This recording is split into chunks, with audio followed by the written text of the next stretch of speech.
Good morning, good afternoon, good evening, wherever in the world you are, and welcome to the second ICAN webinar. The topic today is cell lines and cultured media for cultivated meat applications. So we have two outstanding speakers with us today, Dr. Andrew Stout from Tufts and Dr. Martin Kroyer Rasmussen from Aarhus University. We'll start the webinar with a talk from Dr. Stout for about 20 minutes. He's going to share some of the exciting work around developing cell lines going on at Tufts University Cellular Agriculture Center. Dr. Stout is an entrepreneur in residence at the Tufts University Cell Commercialization Lab and also CSO of the associated spin-out Deco Labs. And he's been working for the last several years to de-risk and commercialize enabling cell technologies developed at Tufts. He holds a PhD in biomedical engineering from Tufts. He worked under Dr. David Kaplan, whom many of us know.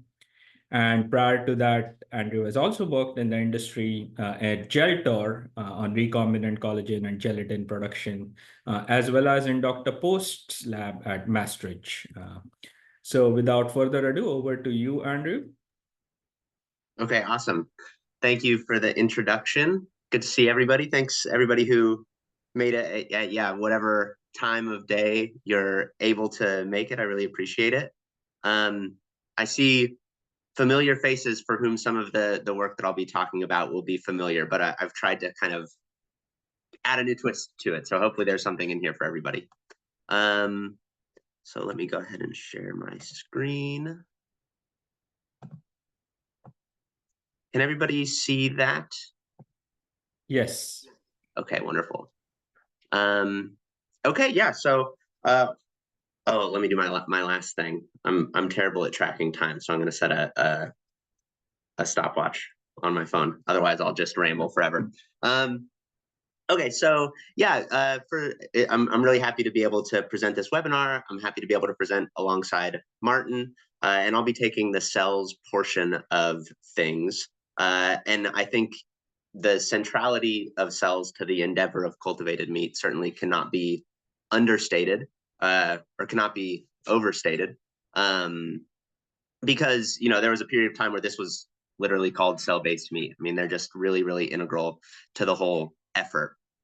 And the reason that they're integral to the effort is because they are the constitutive components that make up meat. So meat is comprised of muscle cells and fat cells. Muscle cells provide many, many delicious, nutritious attributes of meat products. They provide fibrous texture. The sarcomeric proteins in the muscle cells provide fibrous texture and also provide really powerful water and fat binding capabilities that contribute to the juiciness of meat, along with its hierarchical structure. The amino acids in the proteins of muscle cells are involved in many reactions when they're cooked and consumed, when they're aged, all of these various processes that happen to meat outside of the animal, the sort of muscle to meat transition. And the specifics of these cells lend meat the properties that we're interested in, that we've grown to love. And then, of course, meat's a very nutritious product, particularly because it's so high in protein. And it's really the muscle cells and the proteins in the muscle cells that contribute to that. And then the fat cells are, while being less mass, a smaller mass portion of meat, are certainly equally important to muscle cells in the quality and sensory attributes of meat. Fat cells provide these wonderfully sort of droplet-formed, encapsulated lipids that provide a lot of juiciness, provide a lot of flavor, tend to provide the species-specific flavor of different species of meat, and then also provide essential fatty acids, as well as lipophilic molecules such as vitamins and other nutrients that find their way into these lipid droplets and then find their way into us through those lipid droplets. So cells are really, really, really essential. And what cultivated meat aims to do is basically capture the inherent value of those cells while limiting the negative externalities associated with getting those cells from livestock. So basically, you source the cells from. This is, I'm sure, very familiar to many people, but just to make sure we're all on the same page, to produce cultivated meat, you take cells from a species of interest. You isolate the specific cell types of interest. Typically, this is muscle and fat cells for us. You then expand those cells to a really large biomass, and then you formulate them into a product. And by focusing all of your energy and all of your inputs and effort into the production of those cells, which have sort of all of the things we care about for meat, you can potentially increase the efficiency of production because you're no longer putting energy into growing bone or lungs or brain tissue or these things that, if we're kind of framing this all from a cellular perspective, are irrelevant to a cultivated beef burger, because brain isn't involved in that, and brain cells don't contribute to that flavor. I know that there are products that are brain derived, but in this example, we're really focusing on the cells of interest, and so all of our energy is going towards producing those. And so that is expected to provide all of these environmental benefits, and then there are also just human health benefits, animal welfare benefits as well. And so that's sort of the idea, right? When the first cultured burger was produced in the Netherlands, the idea was, well, let's capture sort of the inherent value of these cells by just growing them, and they'll behave how we want them to behave, and they'll be like meat.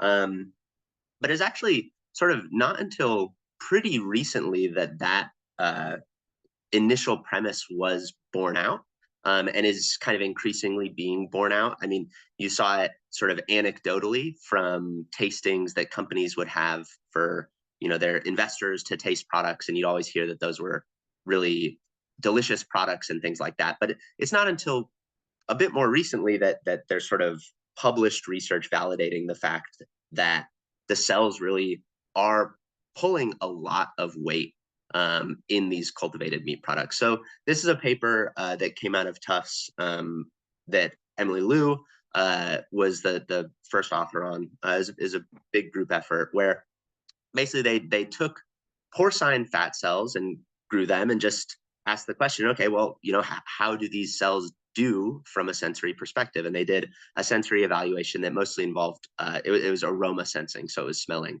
and then also looking at associated volatile compounds.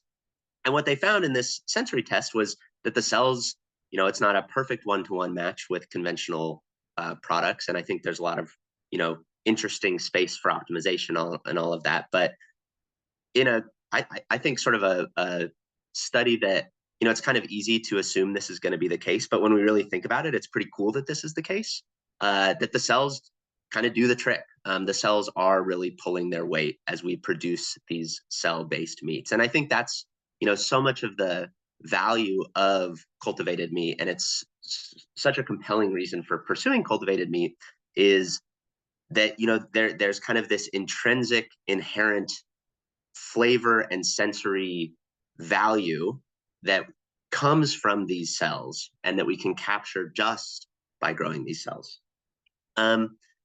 But of course, it's not that simple. It's never that simple.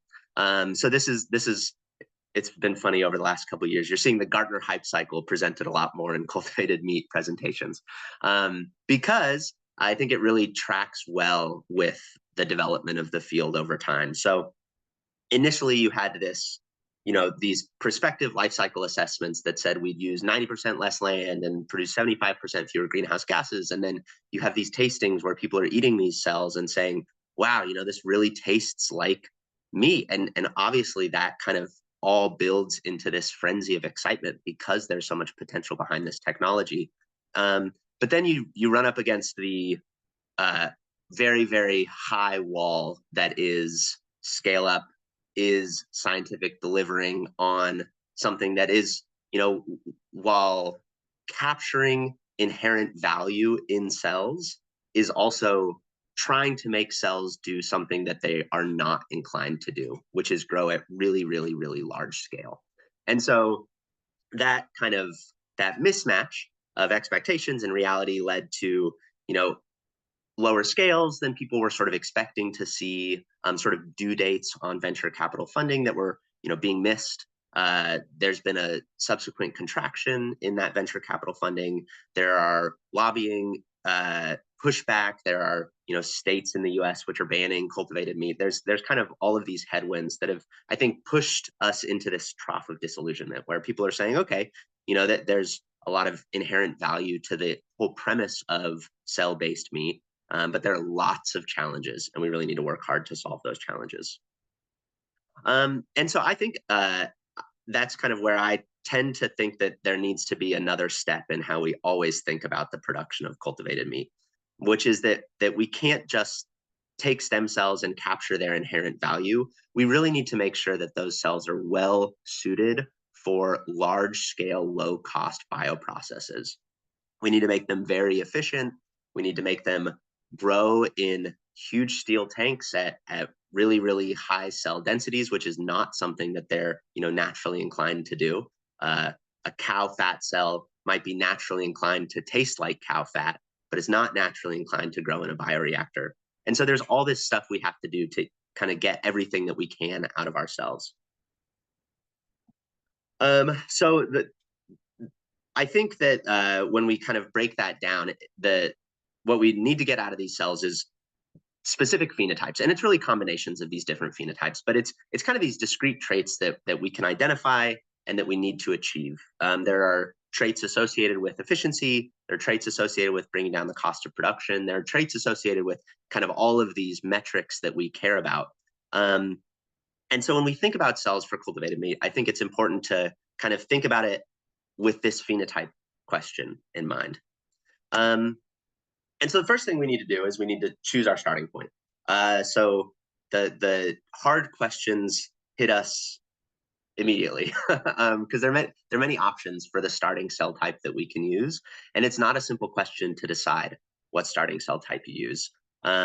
So typically people will discuss using embryonic stem cells, pluripotent or induced pluripotent stem cells, or primary cells, or tissue-specific adult stem cells. All of these cells have the ability to grow and proliferate, some faster than others, some for longer than others. On the left here with these embryonic stem cells, there are benefits of a ton of proliferative capacity. On the right here with primary cells, there are natural limits to that proliferative capacity. And then there's also the fact that we want to differentiate these cells into muscle or fat tissue. And there are pros and cons here as well. So on the embryonic and pluripotent stem cell side of things, we can differentiate these cells into any type of tissue. They can become muscle, they can become fat, or they could become brain or bone, or the things that we maybe don't want to produce. And so that's a challenge because it can be trickier to guide the cells down the lineage that we care about. On the primary cell side of things, those cells are sort of more committed to becoming one specific tissue type, so they can sometimes be a bit easier to use.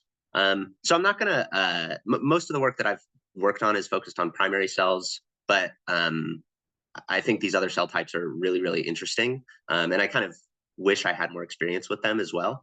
So a lot of the examples will be from a primary cell perspective, but I'm by no means sort of saying that this question is an answered question in the field. And then when we choose cells, we could also kind of flip the question on its head and say, okay, well, instead of saying, hey, we know muscle and fat cells give us the flavor profiles that we care about, but they're maybe less good from sort of naturally less good at the bioprocess metrics that we care about, we can instead say, well, let's pick a cell type that's valuable from a bioprocess perspective, and then try to guide it in the sort of flavor direction that we care about. So there have been a lot of very cool studies from a company called Believer Meats that has used chicken fibroblasts, so cells that we wouldn't typically consider sort of the major constitutive components of meat. It's normally muscle and fat. It's not quite typically fibroblasts. But they say, hey, fibroblasts are really, really good at growing. So let's kind of build the bioprocess first and then see if we can make it taste like the tissues that we care about. And so they've sort of found cells that can hit a lot of these phenotypes of interest. So they've, through a series of adaptations, they can adapt these fibroblasts to grow in single-cell suspension, which is good from a bioprocess perspective. They're able to spontaneously immortalize the cells, so overcome the limitations on doubling that are inherent to tissue-specific stem cells, and achieve many, many doublings. And then they're able, by just treating the cells with different sort of differentiating cocktails, they're able to differentiate in the cells into fat, or at least induce lipid accumulation in the cells. So they're able to focus on this bioprocess first, and then sort of angle the cells towards a flavor goal. But that's not always easy. And it's especially not easy when we start thinking about stacking all of these different phenotypes on top of one another. I think it's quite cool that Believer Meats here is able to get 3 of these. And you could probably imagine adapting the cells to improve phenotypes in the other directions as well.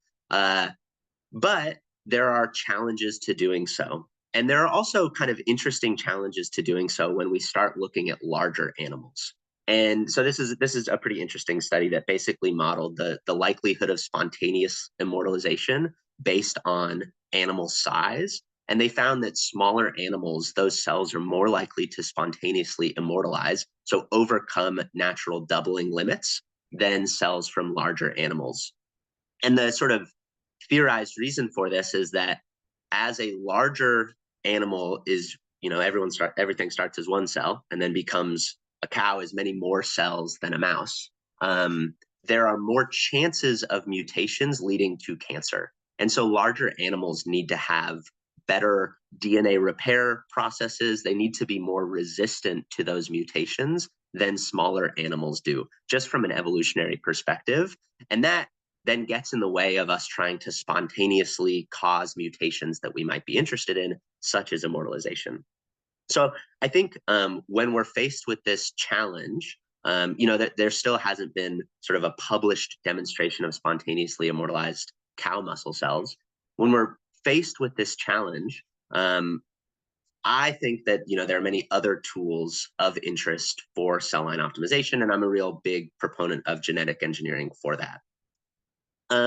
So this is now going to focus on some work that we've done at Tufts and some work from others to just sort of start filling in this pizza of phenotypes. So one example that we worked on was we used genetics, the overexpression of telomerase reverse transcriptase and cyclin-dependent kinase 4 to immortalize cells through genetic engineering rather than spontaneously. And these are cow muscle cells, so ones that would be difficult to achieve spontaneously. And what these do is, without getting into too many details, telomerase reverse transcriptase basically continually replenishes buffer regions on the ends of the chromosomes to protect the cells from entering a senescent or basically non-mitotic state after a certain number of doublings. And then cyclin-dependent kinase 4 pushes the cells through mitosis. And so when we engineer bovine muscle cells with these, we're able to achieve many more doublings than the primary cells would be able to achieve before senescing, which is about 50 doublings. Looking at the next phenotype of interest, right? Believer Meats was able to achieve single cell suspension. That's a really valuable phenotype. But again, maybe hard to do for cow cells or just hard to do potentially for non-fibroblast cells. And so here, I think genetics is another interesting approach. This is an example from a previous company called Sci-Fi Foods, where basically they knocked out genes associated with apoptosis and genes associated with cell adhesion to a substrate, and found that they were able to increase cell growth and viability of bovine cells in single cell suspension. And then finally, I think looking at robust differentiation just to sort of match the phenotypes that Believer Meats sort of achieved through adaptation, there's a paper that came out this last year where basically they were looking at trans differentiation of, so this is also with fibroblasts, and fibroblasts have this sort of natural ability to accumulate lipids, but not really the same natural ability to accumulate, to turn into muscle cells. And so what this group did was they engineered the cells to overexpress MyoD, which is a myogenic regulatory factor, and it pushes the cells into a myogenic state. And then they're able to go one step further and add that lipid-inducing cocktail and they're able to get both the expression of these muscle proteins in the green, so they're able to transdifferentiate their fibroblasts into muscle cells, and then they're also able to get lipid accumulation in their tissue as well, whether that's in those same muscle cells or in non-differentiated muscle cells. I'm not totally sure, but it's an interesting approach to combine genetic engineering to control these phenotypes of interest with other methods to try to get sort of the organoleptic properties that we care about. So this is sort of examples that line up with that Believer Meats paper. Obviously, the question is, can we achieve these other phenotypes? The answer is yes, we can. So I'm going to try to go really quickly through some other examples from our work. So with bovine muscle cells, we also explored whether you can nutritionally enhance cultured meat with genetic engineering.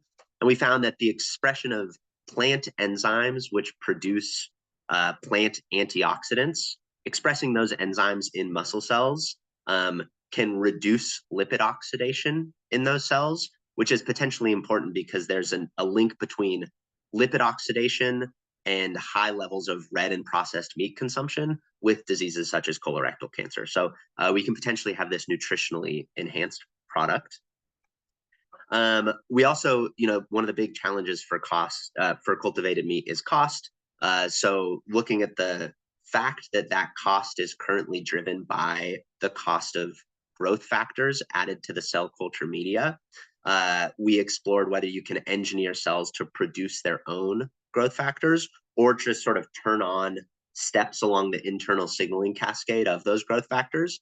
And we found that when we did that, the cells could grow in the absence of those growth factors, thereby lowering the cost of the cell culture media.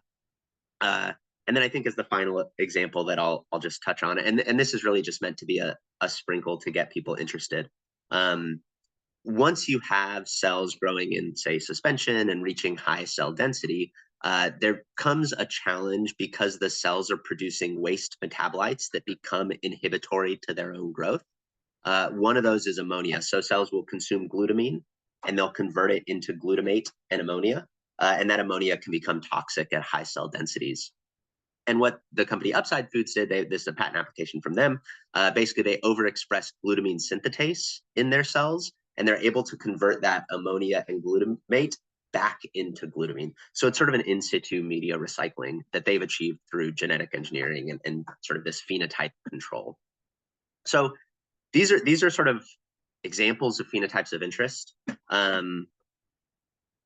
don't want to spend too long on this, but basically, once we have these, so we have these phenotypes of interest, and we can kind of approach it from a, pick a cell that favors a certain phenotype and then control your system to get the other phenotypes, or you can pick a cell that fits different phenotypes of interest and genetically engineer it to meet the others. We can use all these combinations to try to get our phenotypes of interest. And as we're doing that, there are some practicalities to consider as well. So on the top here, basically, this is showing sort of different categories of phenotype control. On the right, you have spontaneous or adaptation approaches, which don't involve any genetic engineering. On the left, you have synthetic DNA constructs and novel proteins and transgenesis, which is, GMO with a capital G. And in the middle, you have these other controls where you're potentially controlling transcription and translation without actually changing the genome, or you're potentially making really, really specific changes to the genome.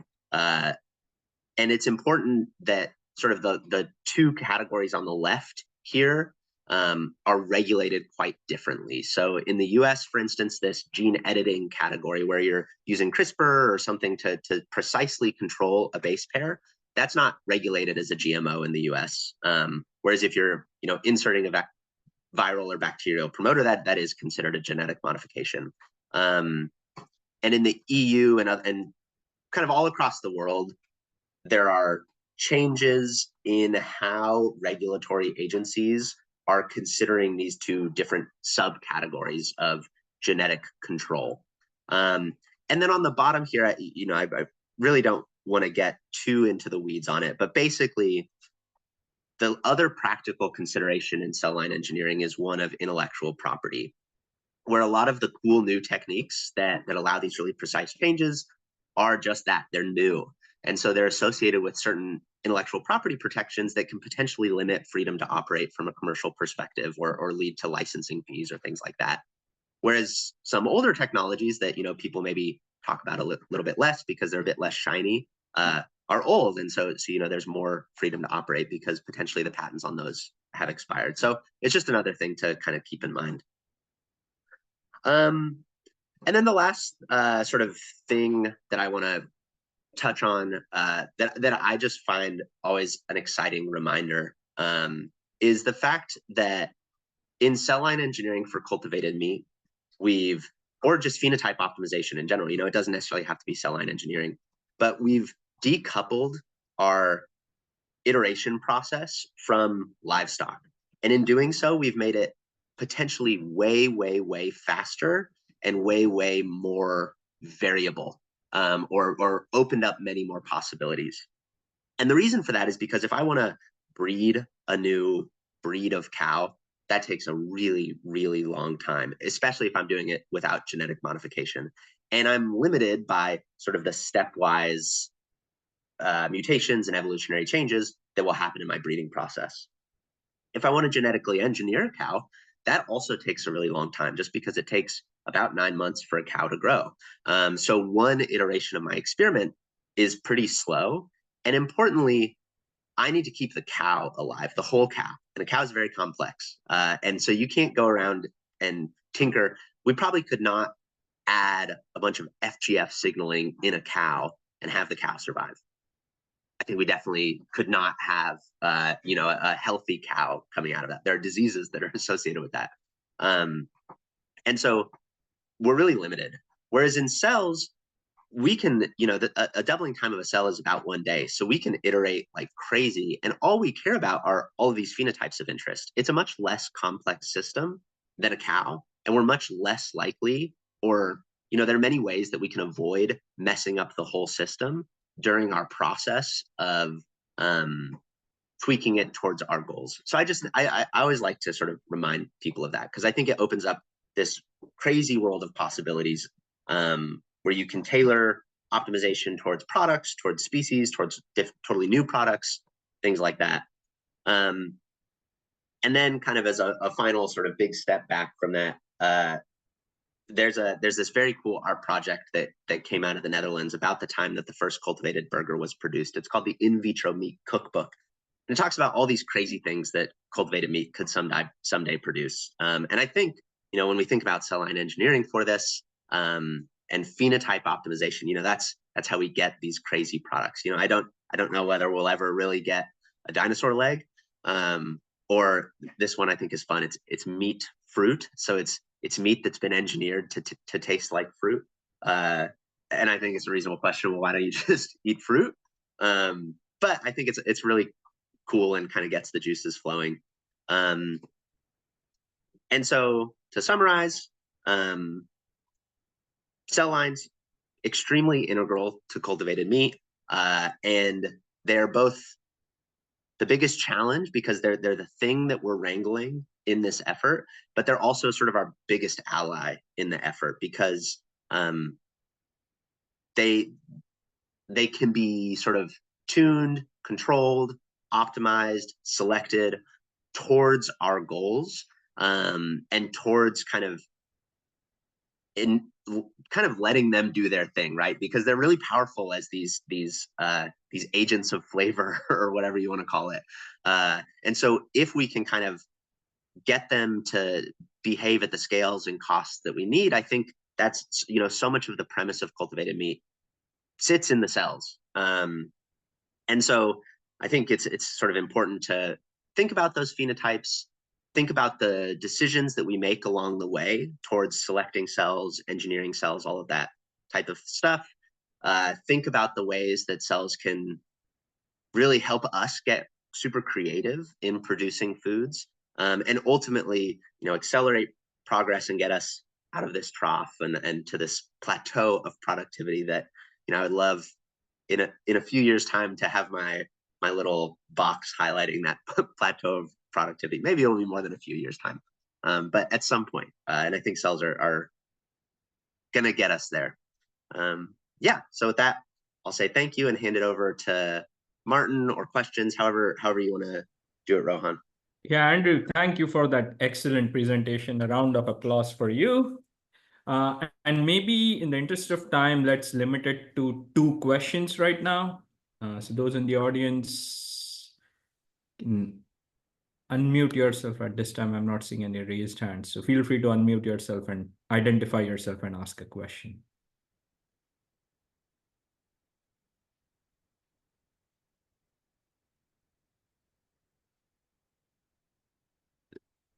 So maybe, Andrew, I can ask you one. So, around the cell line literature, we hear a lot around drift, right? Drift that can happen over time and some of the safety considerations associated with it. Can you maybe highlight some of the efforts in those directions that may be going on at Tufts or others in the community? Yeah, that's a great question. So I know at Tufts, to kind of just answer the explicit question first. So at Tufts, there's a project going on, kind of exploring different immortalized cell lines and looking at genetic drift over time. And ongoing, I'm not sure kind of what the outcomes of that will be. But it's something that people are working on. I think it's sort of it's an interesting question, and there's somebody, Eric Schultze. He kind of led commercialization or regulatory approval of the first Upside Foods products that was approved, and I heard him talk recently about that he thinks that phenotypic stability is really what we should be talking about, not genomic stability, not necessarily like really discrete gene expression stability, but it's just, do the cells look like we expect them to look over time? Do they grow like we expect them to grow over time? Are they nutritionally consistent over time? Without saying, well, from a safety perspective, we need to go all the way back to, does the genome look the same at passage 0 as it does at passage 100? And I think it's an important point, and I get the sense that when you hear him talk about it, you can tell that he's quite passionate about it. And I think the reason is because in many ways, we're sort of defining our own box that we need to live in. And it's important to make sure that that box is well defined so that we build trust around safety and quality and all that sort of stuff. But we don't want to over define this narrow box where if I say, hey, I have 6 mutations by passage 100, I've got to throw that batch away. Because that doesn't actually link to any sort of safety quality things. It's more sort of, what does the actual product look like at the end of the day? So I think that this is sort of it says turn into a rambling diatribe. But I think when we think about stability, the field probably has some work to do alongside regulators, alongside consumer studies, amongst scientists, figuring out what we really mean by that. Because I think we're kind of stuck with the decision that we make early on, and we're stuck with our own definitions. So it's important to be pretty careful and make sure, because if you consider one cow from New Zealand to a cow from America, those are potentially going to look really, really different. And we're obviously fine with that in our food system. So how do we sort of know when we're just looking at a cow, despite not, tinkering with these really specific genome changes? Got it. That's fascinating, Andrew. And I have a question. So what I would suggest, Yete, is there's already also one other question. If you could post the questions in the chat, and Andrew, if you could take some time, that way, in the interest of time, we can also get Martin started on his presentation. Yeah. And in the end, if we have time, we can open it up to additional questions for both of you. Perfect. Right. So thank you very much, Andrew. And without further ado, let's welcome Dr. Rasmussen from Aarhus University. He's an associate professor in the Department of Food Science there. And his work is focused really at the intersection of food science and health. He has a background in biochemistry and extensive expertise in food chemistry. and he's contributing significantly to understanding the role of bioactive compounds in food and their metabolic impacts, including for cell ag applications. So we look forward to hearing more from you, Martin, around cell culture media for cultivated meat applications. Thank you. Let me just share my screen with you. So let's see. This will go into presentation mode. Okay, so today I will be talking a bit about the media for cultivated meat, some of the challenges, and maybe also highlight some, at least how I see it, some of the opportunities that we have here.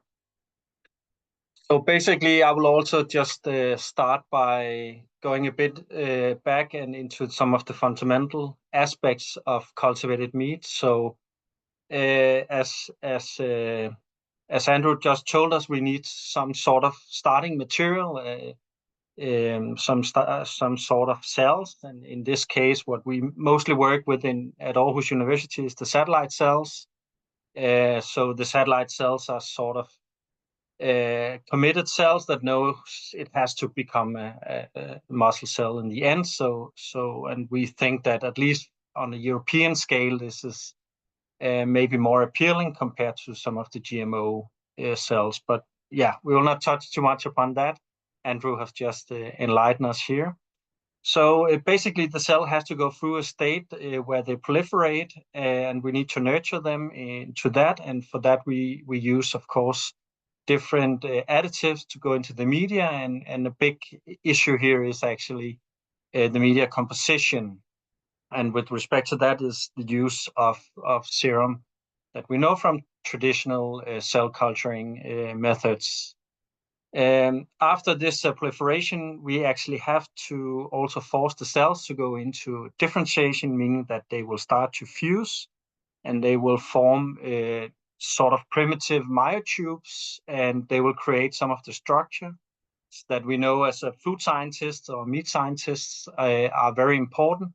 If we compare, let's say, the cell material to muscle tissue from conventional livestock that we know will become into meat. So it is a matter of having created different protein structures in here, and at some point also sort of harvesting them. So, but that's another issue here. So let's focus on the basically on the media. Sorry.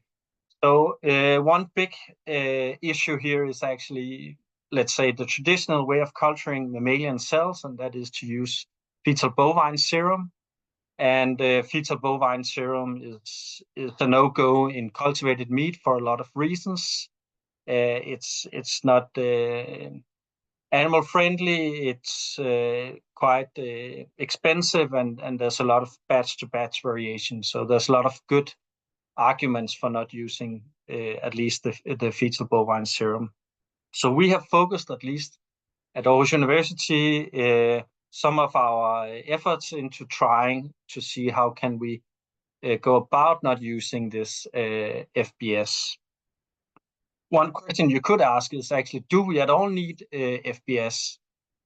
So the results here I will show you is just actually quite basic stuff, showing that if we grow, in this case, bovine satellite cells, just look at the cell numbers.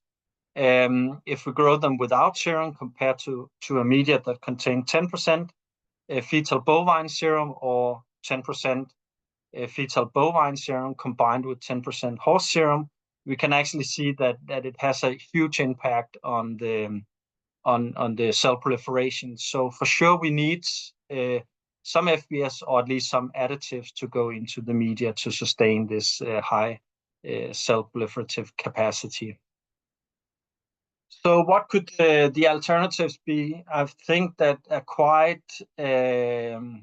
straightforward could be to look at how to obtain, for instance, comparable products to FBS that are taken, for instance, from grown-up animals, meaning that we don't have to go into the fetus and collect blood here to create this serum. So what we did here was actually go into the slaughterhouse, collect blood, which will be, at least in some cases, a waste product, and then try to fractionate that into different fractions. So one could be the serum fraction. Another option could actually be to just take out the plasma. And if you take out the plasma, you will end up having a small fraction, which it's called a buffy coat, and it contains of white blood cells and also these platelets. And why I highlight these platelets is that actually some research into stem cells has shown that platelets could also be a quite promising product here. So we did some experiment trying to see if we could substitute the fetal bovine serum with serum or other products from grown-up animals. And in this case here, we set out to test from grown-up animals. In this case here, it's actually blood taken from pigs. So we compared both the plasma and the serum, and we compared that to the FBS, and we were actually able to sort of one-to-one substitute the fetal bovine serum with serum from grown-up animals. So at least in our opinion, this adds more to the animal welfare here, because, well, we don't need to take the blood from a fetus, but we can actually take a waste product and substitute one-on-one with the FBS. We could also say, well, maybe it could be more potent to have animals with a different age. So in this case here, we looked into, or again, the pig serum, comparing 3-month-old pig with a 6-month-old pig. And we were actually quite surprising to see that actually that the older animal, at least the blood or the serum collected from an older animal, actually performed better compared to a young animal. So maybe we could also do more work in trying to optimize the use of these waste products here. As I said, the blood also contains other compounds, so it could be that it contains different growth factors and so on, cytokines. There could be also some other minerals and stuff in here. But one thing for sure is this platelets. So what we did here was actually that we obtained these platelets. We did a platelet lysate, meaning that you actually just isolate these platelets and you do a freezing cycle with them and make a lysate out of them and try to compare to traditional used FBS. And in this case here, if we substitute one-on-one with the plate lysate, growing the cells for 6 or 7 days, we actually obtained a higher cell number compared to FBS. So this to us at least suggests that there are a lot of other options using blood here or fractions of blood compared to the commercial available FBS. So, of course, we could say, well, if you want to go totally animal-free, you could also look more into what we could define as serum-free media, basically chemically defined medias. And then in this study here, what was done here was that they bought different commercially available serum-free medias and tested the growth of the cells compared to traditional use growth media, meaning that it contains 20% of FBS and 10% of horse serum. And we could, of course, see that some of them were actually able to sustain growth. At least they increased the growth compared to basic media without any serum.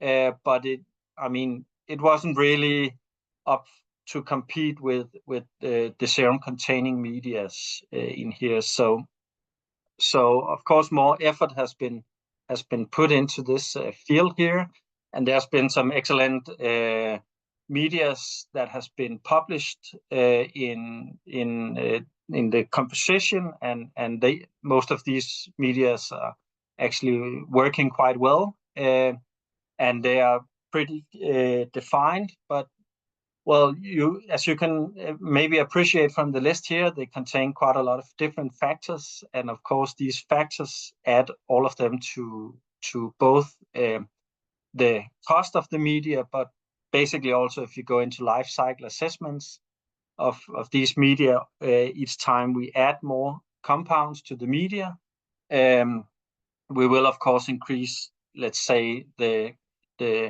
environmental impact of these. So we basically set out on a journey at our group to try and develop, let's say, a robust and maybe more simple chemically defined or serum-free media.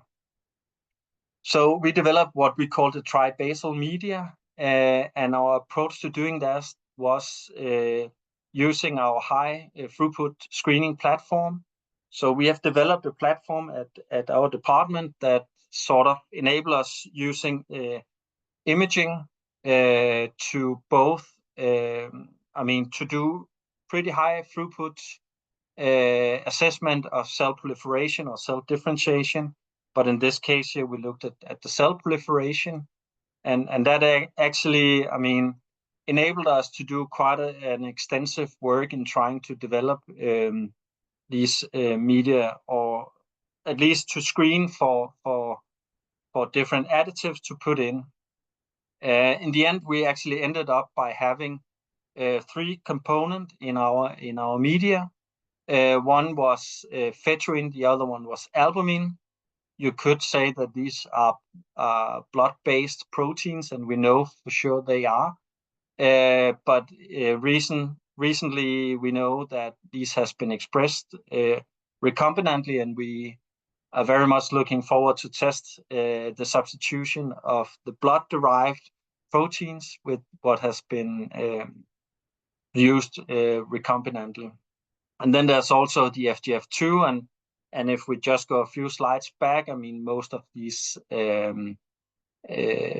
basic medias here, or chemically defined medias, contains FGF2, and also Andrew showed us that he has engineered a cell that actually expresses FGF2 by itself. So FGF2 is quite basic in this, but in this case here, we were actually able to have a media that actually outperform our FBS.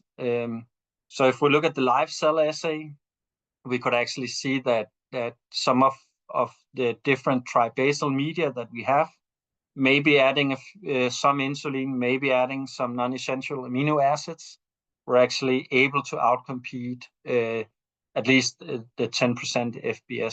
So we were quite happy to see that.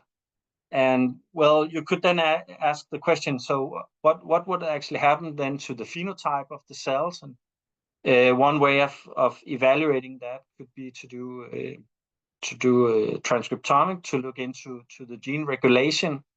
And if we compared, let's say, our chemically defined tri-basal media with cells grown without serum at all, there was, of course, some difference, a big difference in gene expression. We sort of observed the same if we grow the cells in traditional FBS compared to no FBS. But if we sort of compared our tri-basal media with cells grown in 10% FBS, there was just a few genes that were actually different.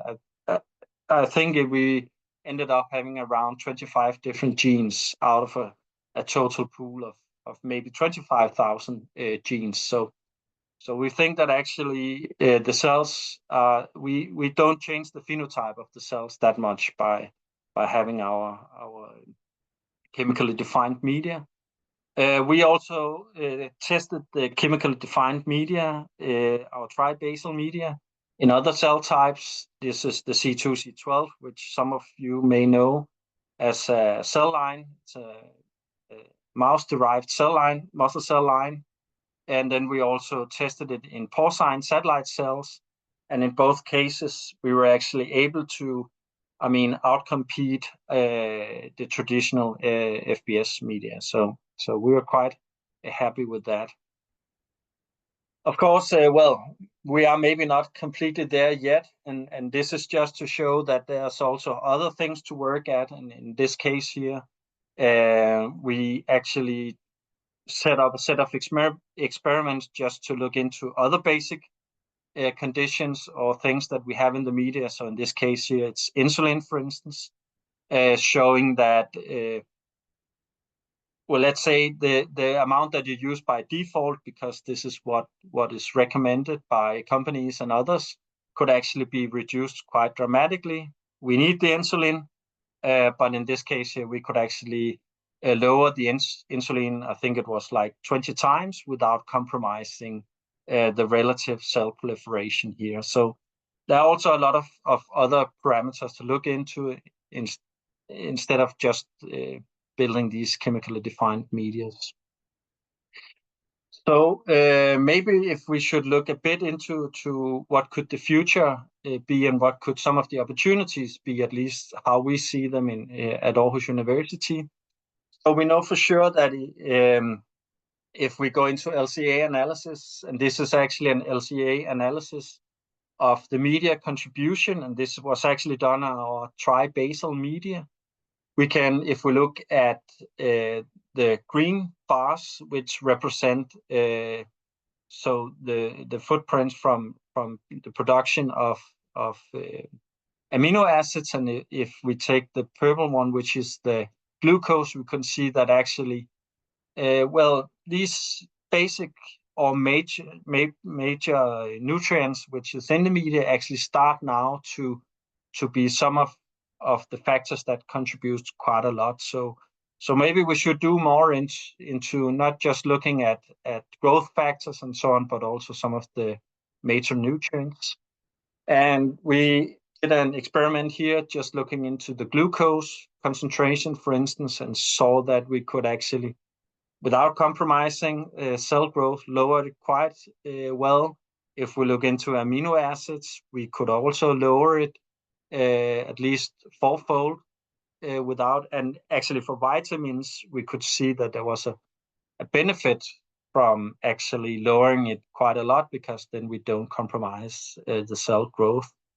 It could also be other basic things to look at. So it could be something with the osmolarity of this and also the buffer capacity.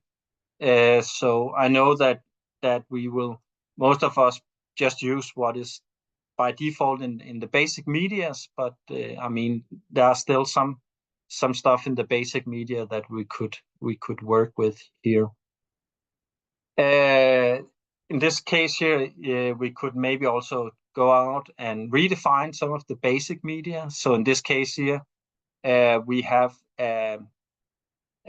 basic media that we have defined and compare it to DMEM F12, for instance, using our tri-basal additives.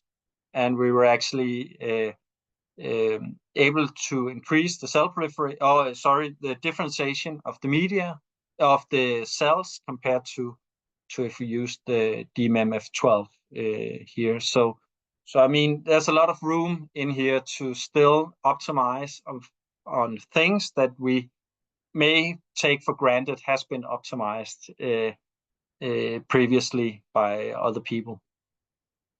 Then as a sort of a last thing here is also other possibilities that could be with the media. So for instance, Andrew also touched upon this final product or the properties of the cells in the end, and we know for sure that, well, the flavor and overall sensory evaluation is to a large extent determined by the crude fat that we can find in conventional meat.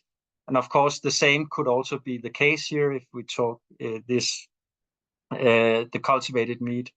So we did some experiments trying to increase the lipid content inside the muscle cells. And luckily, we were actually able to increase the lipid content in the cells using the serum-free media compared to if we use, let's say, medias having high content of FBS. So I mean, there's a lot of things in here we can also play around with, using sort of additives to the media that maybe not would just give more cell proliferation, but will give other characteristics to the cells. So I mean, the future is actually to look into a lot of these things that we may take for granted. So it could be some of looking into optimizing the inorganic salts. It could be some of the major components that we have, like glucose, amino acids, stuff like that. The vitamins could also be other factors that we need to look at, the growth factors, the hormones. The buffer capacity has maybe also to be optimized. The amino acids, do we need to add all the amino acids, or is just the essential one that we need to put in? And also the big issue about using antibiotics, how much is needed, is it needed, can it be substituted with other components in here? So I think actually there's also a lot of opportunities looking into not just the cells. Of course, there's a lot of opportunities here, but also looking into sort of the media that we surround the cells. We can, of course, optimize proliferation and differentiation of the cells, but we could maybe also add other characteristics to the final cell mass that we end up with. Yeah, so this is just to acknowledge some of the people that have contributed to the work here at Aarhus University. So yeah, thank you. Thank you, Martin. That was an excellent presentation. Very exciting work going on at Aarhus. Again, we have time for a couple of questions. Folks in the audience, feel free to unmute yourself and ask, or post a question in the chat. I have a question. Just based on, and I've talked to Stig about this, but I'm just curious, sort of everyone's developing thoughts, which is that one thing that's so tricky is that you know, for so many of these media questions, it's really important to test them over multiple passages, but then all of a sudden your experiments just become enormous, challenging. You have cell loss when you passage, you know, they kind of explode in their degree of being a pain in the butt. So I'm curious, as your sort of media work continues and progresses, are you sort of finding, are you finding sort of frameworks that you feel work well to test a media for a long enough period of time to resolve differences, but not sort of overload with just sort of the labor and experimental complexity and chances for error?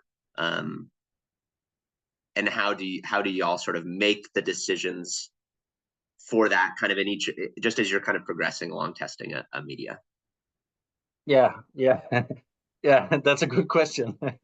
So I mean, basically, I think most of this actually comes down to the capacity, because I think there's actually a lot of different combination, a lot of experiments, and we also have to recognize that some of these media constituents work in synergies or could have additive effects on, you know, all these kind of things.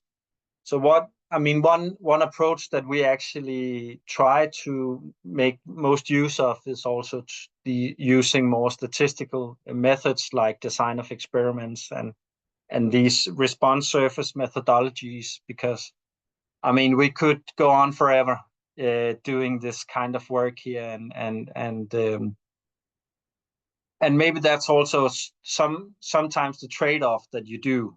At least we have taken an approach that, well, maybe we don't need to increase the capacity of the cells, and maybe it could also be okay that they perform a little less compared to, let's say, the full potential, if we can maybe exclude some growth factors that we know could be quite expensive or could have a huge environmental impact or stuff like that. And also, I mean, we also do quite a lot of work trying to use side streams that could go in. It could be not just blood-based, but it could be from yeast, it could be from algae and stuff like that, to not just provide the traditional growth factors, but maybe also provide some of the basic nutrients in this case here. And I actually think there's quite a lot of work in that area because, well, glucose, for instance, a lot of it will come from the field, and well, we could actually eat this ourselves if we are just talking meat and the environmental impact here. So, well, from that perspective, it may be better that we eat the grains ourselves or something like the cereals instead of just refining the glucose and put into the media. Yeah. And so there's an excellent follow-up question by Yeppe, and maybe Andrew, Martin, either of you could comment on if this is going on. Are you using AI to support experiments and research? And this is along the lines of what Andrew asked, to reduce the experimental effort and workload. Yeah, so I can just from our side comment that we have a project which is led by one of my colleagues, Margrethe, and in here we are actually using AI to sort of finding patterns in a lot of these different medias and the data that we have gained over the years now to help us in creating some of these, or let's say the availability of some of the macronutrients from, let's say, algae mass or stuff like that. So, but to us, it's a new field, and you know, we have to learn how to communicate with people who are very skilled in AI, and we as basic biologists or food scientists, of course, there's a long, in my opinion at least, there's a fly in here in trying to align and speak the same language, but we are on our way, and I think this is actually quite interesting as well. I see. And maybe we'll take one last question in the interest of time. Dejan has posted, why phytochemicals such as saponins and flavonoids stimulate cell growth in some way? Yeah, so, well, they could actually stimulate cell growth, but actually they could also limit the cell growth, and this is some of the challenges that we are facing right now in doing these, in working with, for instance, the algae extracts, plant extracts. I know there have been some studies out there showing that actually some of the phytochemicals or secondary plant metabolites could have a beneficial effect on, for instance, differentiation of the cells. But I mean, this is also a huge area, and we have to look more into that. Right now, we tend to see them as limiting the growth, but I think that in the future we will also have more knowledge on that. Rohan, I have a question, Rohan, if you don't mind. So can you, in the interest of time, I think we'll have to quickly, conclude. Martin. Okay. If you could, connect separately with Martin, and Martin, Sure, I hope, and Andrew will also be fine with that. Yeah. Thank you. Yeah. So again, let's take the time to thank both Andrew and Martin for these excellent talks. And you know, as we learned, cell line, cell culture media, yin and yang, basically, and very important to the evolution of the field. So hopefully this was a good knowledge for everyone and may lead to some new collaborative activities and ideas to be explored. So whenever we are ready for our next webinar, we'll share the announcement with everyone and hope that you can join. So thank you. Good day. Good night. Thank you. Thank you very much. Thank you. Bye.